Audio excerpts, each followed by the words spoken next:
أنا آمنت وحسبي أنا آمنت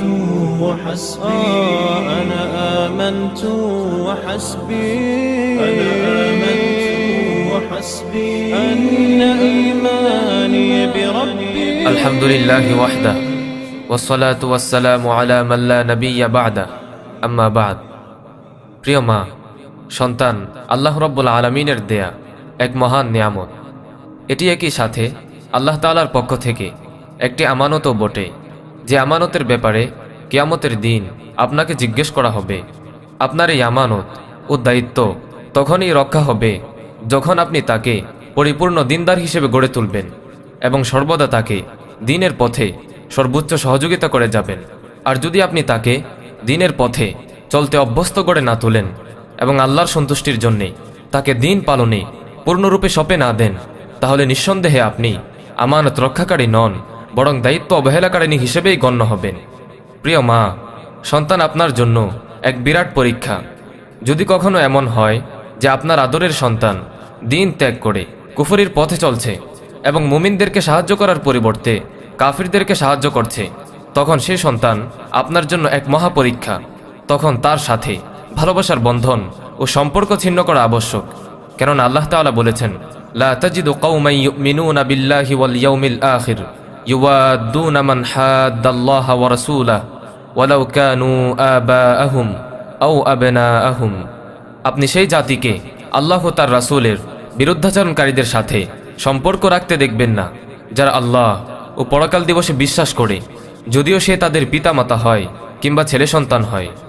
আর যদি কোনো দিন এমন হয় যে আপনার সন্তান আল্লাহর দ্বীনের পথে হিজরত করতে চায়, জিহাদের জন্য বের হতে চায়, কিন্তু আপনি তার পথে বাধা হয়ে দাঁড়ান, অথবা কখনো যদি এমন হয় যে এই জমিনে আল্লাহর দ্বীন পরাজিত হচ্ছে কিংবা কাফিরদের হাতে মুসলিম ভাই বোনরা নির্যাতিত হচ্ছে, আর আপনি সন্তানকে জিহাদের জন্য উদ্বুদ্ধ না করে পার্থিব স্বার্থের জন্য লেলিয়ে দিচ্ছেন, আল্লাহর পথে জিহাদে বের না করে উল্টো নিজ আঁচল তোলে আগলে রাখছেন, তবে জেনে রাখুন এই সন্তান আপনার জন্য এক বিরাট পরীক্ষা।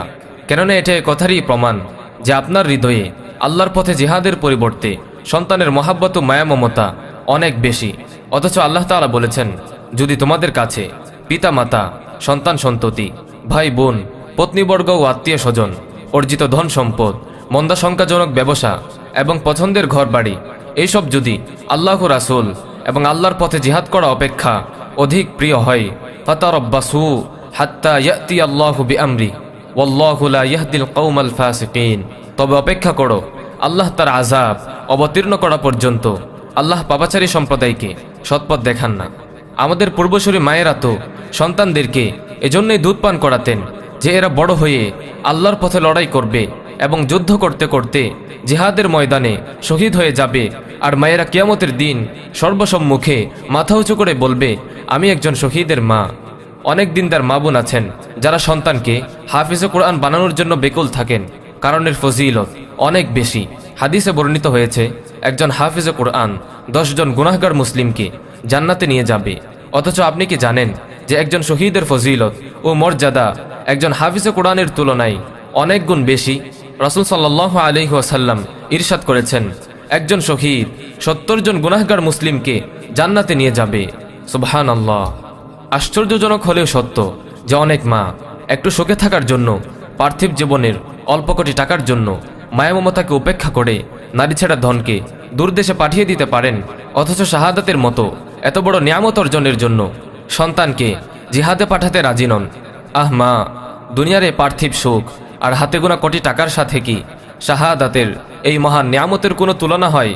কিয়ামতের দিন আপনি যখন শহীদ জননীদেরকে, আপন শহীদ সন্তানদেরকে নিয়ে গর্ব আর উল্লাস করতে দেখবেন, সেদিন হয়তো আপনিও আফসোস করে বলবেন, আহ, আজ যদি আমিও শহীদের মা হতে পারতাম, আমিও যদি সুখ আর দুনিয়ার লোভ উপেক্ষা করে ছেলেকে শাহাদাতের ময়দানে পাঠাতে পারতাম। একজন মা কিভাবে আপন সন্তানকে শাহাদাতের জন্য প্রস্তুত করে দেয়, তার একটি কাহিনী আজ আপনাকে শোনাবো। হযরত আসমা বিনত আবু বকর সিদ্দিক রাদিয়াল্লাহু আনহা, ইতিহাস যাকে যাতুন নিতাকাইন বা দুই ফিতাওয়ালি বলে স্মরণ করে, তিনি হযরত সিদ্দিক আকবর রাদিয়াল্লাহু আনহুর বড় মেয়ে এবং বীর সাহসী সাহাবী খলিফা হযরত আব্দুল্লাহ বিন জুবাইর রাদিয়াল্লাহু আনহুর মমতাময়ী মা। হযরত আব্দুল্লাহ বিন জুবাইর রাদিয়াল্লাহু আনহু ছিলেন তার অত্যন্ত আদরের বড় ছেলে, যাকে তিনি তিলে তিলে গড়ে তুলেছিলেন। আর এই আদরের ছেলেকেই কিনা তিনি শহীদ হবার জন্য প্রস্তুত করে দিচ্ছেন। আল্লাহু আকবার! যার হৃদয়ে আল্লাহ তার দ্বীনের মহাব্বত স্থান নিয়ে নেয়, দুনিয়ার কোনো মায়া মমতা কিংবা লুপ প্রলোভন তাকে দ্বীনের পথ থেকে ফিরাতে পারে না। হিজরি ৭৩ সাল আব্দুল্লাহ বিন জুবাইর রাদিয়াল্লাহু আনহু তখন হারাম শরীফ অবস্থান নিয়েছেন। ইতোপূর্বে তিনি খলিফা ইয়াজিদ বিন মুআবিয়ার মৃত্যুর পর খেলাফতের দায়িত্বভার গ্রহণ করেছিলেন, কিন্তু জালেম শাসকের দৌরাত্বের সামনে তার প্রদেশগুলো একে একে হাতছাড়া হতে থাকে এবং পরিশেষে উমাইয়া গভর্নর জালেম হাজ্জাজ বিন ইউসুফের অবরোধের মুখে তিনি হারাম শরীফে আশ্রয় নিতে বাধ্য হন। চূড়ান্ত ফয়সালার জন্য হাজ্জাজ তখন ইবনে জুবাইর রাদিয়াল্লাহু আনহুর কাছে আত্মসমর্পণের পত্র পাঠায়। এমন সঙ্গীন মুহূর্তে তিনি মায়ের কাছে পরামর্শের জন্য যান এবং পরিস্থিতি জানিয়ে মাকে বলেন, মা, গুটি কয়েকজন ছাড়া সবাই আমাকে ছেড়ে চলে গেছে, আর বনি উমাইয়ারা জানিয়েছে আমি যদি আত্মসমর্পণ করে উমাইয়াদের খেলাফত মেনে নিই তাহলে তারা আমাকে এত এত ধন সম্পদ আর পদমর্যাদা দিবে। মা তখন উচ্চকণ্ঠে বলে উঠলেন, আব্দুল্লাহ, তুমি তোমার অবস্থানে অটল থেকো। তুমিই তোমার অবস্থা সম্পর্কে খুব ভালো করে জানো। যদি তুমি বিশ্বাস করো যে তুমি হকের উপর আছো, হকের পথে আহ্বান করছো, তবে সহযোদ্ধাদের মতো তুমিও শাহাদাতের আগ পর্যন্ত ধৈর্য ধারণ করো।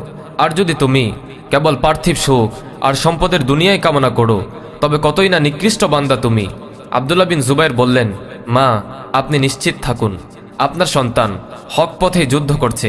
আপনার এই সন্তান কখনো গর্হিত কর্মের ইচ্ছা করেনি, অশ্লীলতার পাশে যায়নি, আল্লাহর বিধানে বাড়াবাড়ি করেনি, কখনো ওয়াদা ভঙ্গ করেনি, কখনো ইমানদারদের উপর ও জিম্মিদের উপর অত্যাচারের ইচ্ছাও করেনি। আল্লাহর সন্তুষ্টির চেয়ে উত্তম কোনো কিছু তার কাছে নেই। এমন সান্ত্বনার বাণী শুনে আসমা রাদিয়াল্লাহু আনহা যার পর্ণায় মুগ্ধ হন এবং বলে ওঠেন, আলহামদুলিল্লাহ আল্লাযী জাআলাকা আলা মা ইউহিব্বু ওয়া উহিব্বু ইকতারিব মিন্নী ইয়া বুনাইয়া লিআতাশাম্মামা রাইহাতাক ওয়া আলমিসা জাসাদাক ফাকাদ ইয়াকুনু হাযা আখিরাল আহদি বিক। আলহামদুলিল্লাহ, আল্লাহ তোমাকে এমন কাজে অটল রেখেছেন যা তিনিও পছন্দ করেন এবং যা আমিও পছন্দ করি। বাবা, একটু কাছে এসো, আমি একটু তোমার শরীরের ঘ্রাণ নিই এবং তোমার শরীরকে একটু স্পর্শ করি। হয়তো এটাই হতে পারে আমার আর তোমার জীবনের সর্বশেষ সাক্ষাৎ। আব্দুল্লাহ বিন জুবাইরের কথা শুনে মায়ের হাত পায়ে চুমু খেতে লাগলেন এবং তিনিও তার মুখে চুলে মাথা ঘুরিয়ে ঘুরিয়ে ঘ্রাণ নিতে লাগলেন এবং চুমু দিতে লাগলেন। অতঃপর দুহাত বাড়িয়ে তার শরীর স্পর্শ করতে লাগলেন। কিন্তু শরীরে হাত দেওয়ার সাথে সাথেই তৎক্ষণাৎ হাত গুটিয়ে নিয়ে অবাক হয়ে বলতে লাগলেন, আব্দুল্লাহ, তুমি এটা কি পরেছ? আব্দুল্লাহ বললেন, মা, এটি আমার বর্ম। তখন আসমা রাদিয়াল্লাহু আনহা বলে উঠলেন, মা হাদা ইয়া বুনাইয়া লিবাসা মান ইউরিদুশ শাহাদা। হে বৎস, এটি কোনো শাহাদাত প্রত্যাশীর পোশাক নয়। ইনজিহা আনক, এই পোশাক খুলে ফেলো। আল্লাহু আকবার! শতবর্ষী এই বৃদ্ধার এমন অতুলনীয় দৃঢ়তা দেখে আফসোস হয়, উম্মার এমন ক্রান্তি লগ্নে এ যুগের মায়েরাও যদি এমন ত্যাগের নাজরানা দিতেন, এভাবে যদি আপন সন্তানদেরকে শাহাদাতের জন্য পেশ করতেন, কোথায় আজ আব্দুল্লাহ বিন জুবাইরের মায়েরা, কোথায় আজ ইবনু তাইমিয়ার মায়েরা? উম্মার মায়েরা কি পারবে আবারও আসমার মতো সন্তানকে শাহাদাতের জন্য সাজিয়ে দিতে? পারবে কি উম্মার মায়েরা এটি করতে? পারবে তো? আবারও প্রয়োজন হযরত আসমার মতো কিছু মায়েদের। হে মা, শহীদের মা হওয়ার স্বপ্ন দেখুন এবং আপন সন্তানকে শাহাদাতের জন্য প্রস্তুত করে তুলুন। হে মা, শহীদের মা হওয়ার স্বপ্ন দেখুন এবং আপন সন্তানকে শাহাদাতের জন্য প্রস্তুত করে তুলুন।